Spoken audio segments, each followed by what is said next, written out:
When we think about conflict zones, education isn't always the first thing that comes to mind. Right. But in Gaza right now, it really is at the very heart of the crisis.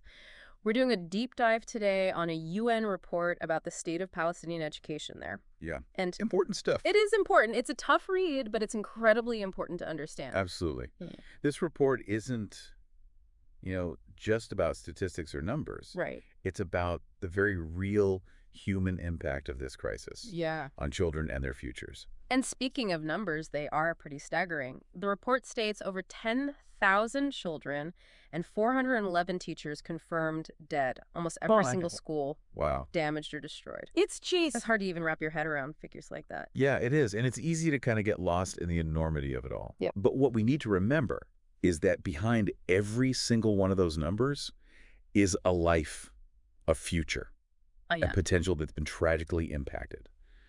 And this is what the report calls a protracted crisis, Okay. a situation where the trauma is ongoing. Mm-hmm. It's always threatening to erupt again. Right. It's not a one-time event. This is their reality. Exactly. Can you elaborate on that? What exactly does protracted crisis mean for these kids, for their education? Well, imagine, constantly fearing for your safety, never knowing if you'll be able to return to school the next day, if your school will even be standing. Right. This constant state of uncertainty Yeah. makes it incredibly difficult to learn to focus, to simply, be a child. And the report emphasizes that this isn't just about damaged buildings. Oh, It's about absolutely. human rights. Exactly. The right to education is a fundamental human right Yeah. enshrined in international law, and that doesn't just disappear because of conflict. Right. In fact, it becomes even more vital in these situations, Yeah. when you think about it. Absolutely. Yeah. So if there are these international laws that are protecting education during conflict, what's actually being done? Right. Does the report address that at all? It does, and it actually highlights several UN resolutions Okay. that make it clear that education is a right, not a privilege. Right. Even in wartime, and protecting schools, is paramount. Mm-hmm. The report really emphasizes that there are legal frameworks in place to hold those who violate these rights accountable. That's reassuring, at least on paper, but obviously there's a disconnect between, those resolutions and the reality on the ground in Gaza. Absolutely. Yeah. The report doesn't shy away from pointing out those discrepancies. Yeah.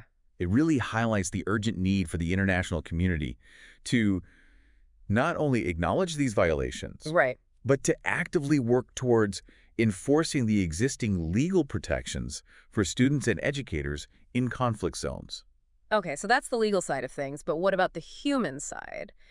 The report talks about rebuilding, Yeah, and not just rebuilding schools, but rebuilding lives. right. What does that actually look like? Yeah, you've hit on a really crucial aspect of this report. Mm-hmm. It stresses that rebuilding needs to be about more than just bricks and mortar. Right. It needs to be student-centered, community-based, Yeah.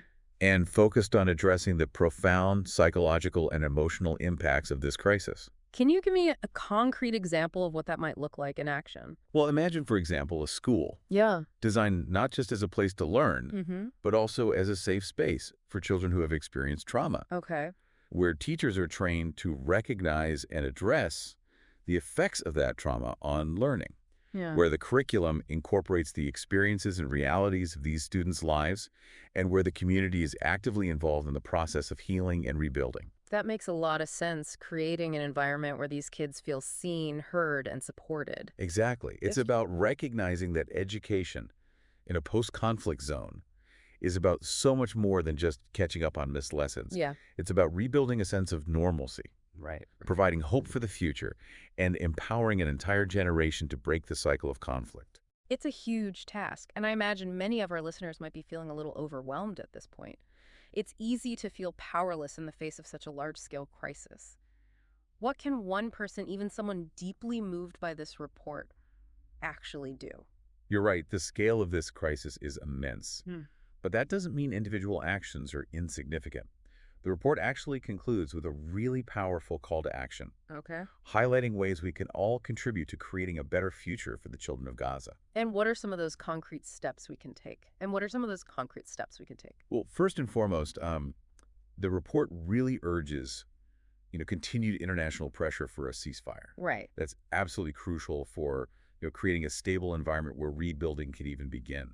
Of course, peace and stability are paramount, but what about more direct support?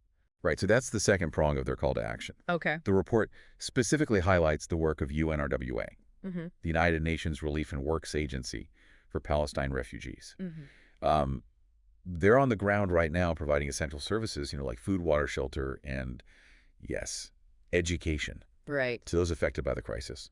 So supporting their efforts, whether through donations or, raising awareness, can have a real tangible impact. So donating, contacting representatives, amplifying the voices of those affected, these are all ways we can make a difference. Exactly. It's about, translating our concern into action, however small it may seem, because ultimately this report reminds us that investing in education is investing in peace. And speaking of peace, there was this quote from Nelson Mandela that the report highlighted, and it really stuck with me. He said, "The power of education extends beyond the development of skills. It can contribute to nation building and reconciliation." If education is that key, what does this crisis mean for the future of peace in the region? It's a heavy question. It is a heavy question, and there are no, easy answers. Right. But what this report ultimately offers is a glimmer of hope, a roadmap for a path forward. It reminds us that even in the darkest of times, even amidst, unimaginable destruction, the pursuit of knowledge, of opportunity, of a better future continues. By supporting education in Gaza, we're not just rebuilding schools, we're rebuilding lives, and in doing so, planting the seeds for a more peaceful and just future for everyone involved. A powerful message and a crucial reminder that even amidst the chaos, we can all play a role in building that brighter future.